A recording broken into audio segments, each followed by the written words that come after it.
Mindset, a daily dose of practical wit and wisdom with a professional educator and trainer, Amazon best-selling author, United States Marine, television and radio host, Paul G. Markle. Each episode will focus on positive and productive ways to strengthen your mindset and help you improve your relationships, career goals, and overall well-being. Please welcome your host, Paul G. Markle. Welcome back to Morning Mindset, and we are going to continue with the Morning Mindset book study, a 30-day plan for a more positive and productive life, available as a paperback on Amazon, as a Kindle version. I hope that you are following along in your book. And if you have the paperback book, now if you have the Kindle version, I know that Kindle allows you to highlight sections, and it also allows you to take notes, which is a really, really cool feature that Kindle has. So here we are on day 3 of our journey, and we're going to talk about setting goals. Now, in the book, I talk about land navigation, compass work, what some people will call orienteering. But one of my favorite classes to teach to my military students when I was working as a contractor, I was working as a military contractor, small arms and tactics instructor, was to teach land navigation, to take a bunch of young 18, 19, 20-year-old kids and teach them all about how to use a compass, a map, and a protractor, and a pencil too. And you're like, wow, compass, map, protractor, but I got a phone and it's got a Google GPS thing on it, and that's always perfect, and it always takes me exactly where I need to go. Does it really? Not necessarily. A map and a compass. Now, when you do land navigation, something that you need to do is you need to figure out, number one, where you are. When you open up a map and you look at that map, it's pointless and meaningless if you cannot open a map, look on the map, and figure out where you currently are on that map.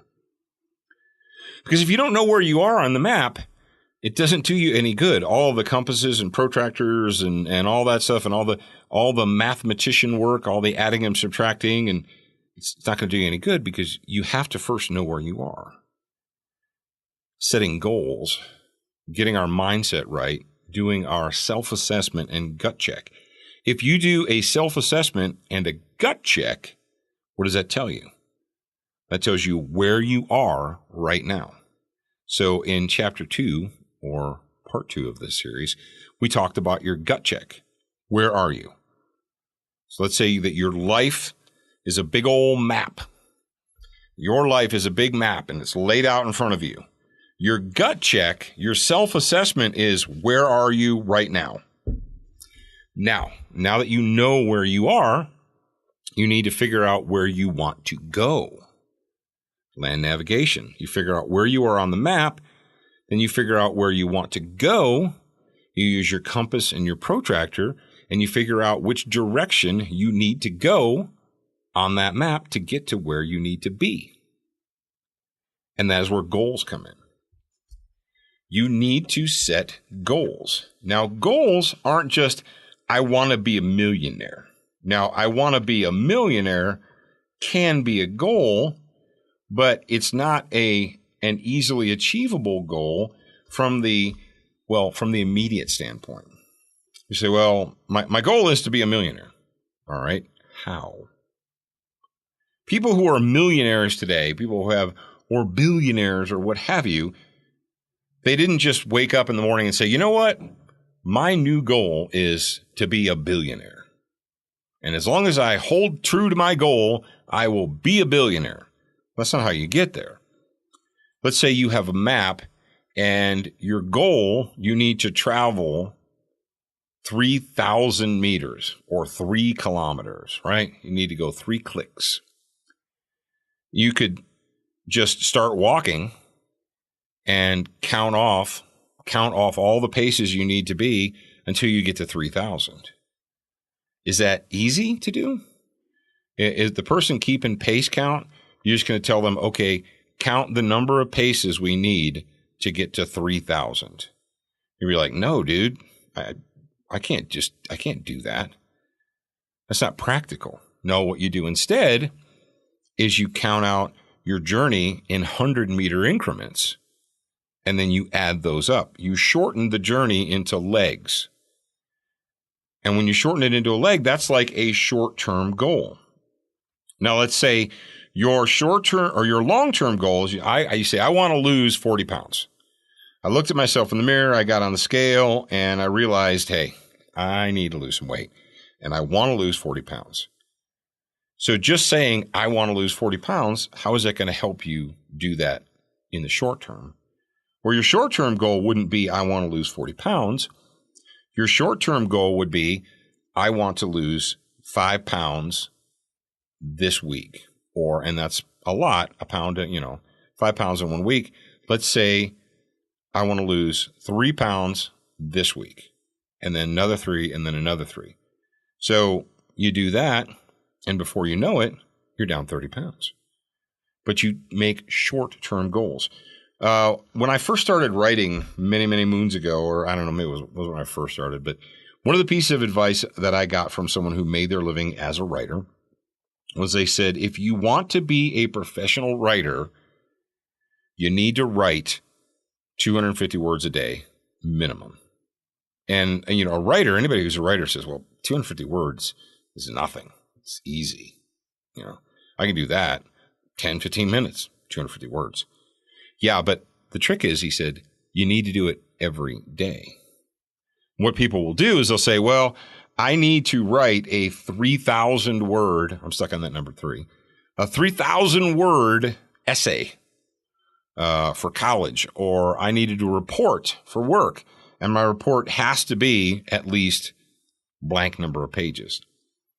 And so rather than starting it when they have plenty of time and knocking off 250 to 300 words a shot, they say, oh, I'll do it all at once. I'll get it done. I'll get it done. Nope. See, if your long-term goal is to write 3,000 and you write 250 to 300 a day, it's not that hard, is it? Pretty easy. So short-term goals, what do you hope to accomplish in the foreseeable future? What do you hope to accomplish this week? What do you hope to accomplish this month? Short-term goals are also like New Year's resolutions. What do you hope to accomplish this year? Now, big-time stuff like graduating from college or buying a house or what have you, getting your degree, becoming a billionaire, those things don't happen in short periods of time. So your short-term goals are what you want to do, and write it down. One of the things that I recommend if you're using the paper book is write your goals in the margins. Take a pen, take a pencil, whatever, and write it on the paper. Look at it. Read it back to yourself. Write it down. I'm not kidding. You're not going to hurt my feelings if you write and scribble all over your book. It's your book. Write in it. So short-term goals, a year or less. Now, midterm goals are a little bit more broad. They could be in the 2 to 3 to 5 year range. I want to get a college degree. I want to get an associate's degree. I want to get a bachelor's degree. I want to get a master's degree. Those things don't happen overnight, but those can be mid goals, right? Now, long-term goals are things that you really want to do with your life. You want to purchase a home and pay it off. You want to start a successful business. Lots of people start businesses, and most businesses don't last beyond a year or 2. So a long-term goal would be, I want to have a successful business that I can sell for a profit. Now, nobody who opens a business and is open for only a year or 2 is probably going to be able to sell it for a profit. They probably haven't even made any money yet. They haven't established a long track record. A long-term goal could be to open a business, to turn that business into something successful, something that is so successful that other people want to acquire it, sell that business, and then start another one. Or sell that business and retire. Or sell that business and travel. Or sell that business and sit down and write the great American novel that you've always wanted to write. Those can be long-term goals. But you don't get to that overnight. You don't get to the long-term goal by just waking up in the morning and saying, you know what, I want to have a successful business and I want to be a millionaire. Yeah, that's great in the future, but what are you going to do in the short time? And write all of those things down. Many, many years ago, probably 30 years ago, I had a friend who told me, and we talked about goals, and he said, write down your goals. Write down your short-term goals, your mid-term goals, and goals that you want to accomplish in the next 5 to 10 years. And I did. And I put them in a notebook. And I was in the Marine Corps at the time. And I transferred duty stations, and I went to another one, and that notebook got tucked away, got put in a sea bag or what have you. And it wasn't until several years later that I got out of active duty that I went through my stuff, and I found that notebook where I'd written those goals. And it was probably, 5, 6 years after I had written the goals all down. And with the exception of one goal, I had achieved every one of those things. And it wasn't because it was in the forefront of my mind constantly, but I had written them down. I had mentally committed to those. I was on the path, and I got there. And one of the ways was I took the time to do some self-assessment. Where am I on the map? Gut check. Where am I on the map right now? And once I knew where I was, once I did the gut check, I wrote down the goals, and that was the direction I needed to go. That helped me get to where I needed to be. So chapter number 3 is setting goals. And I'm serious, write them down and go back, because you're probably going to want to go back and read them later. All right, ladies and gentlemen, I'm your host, Paul Markle, and I'll talk to you again real soon. Thank you for spending time with us today. To get show notes, submit a topic request, and for more from your host, Paul G. Markle, visit morningmindsetpodcast.com. That's morningmindsetpodcast.com. Please leave a review for this podcast on your favorite podcast player. We appreciate your time and effort, and we look forward to reading your honest feedback.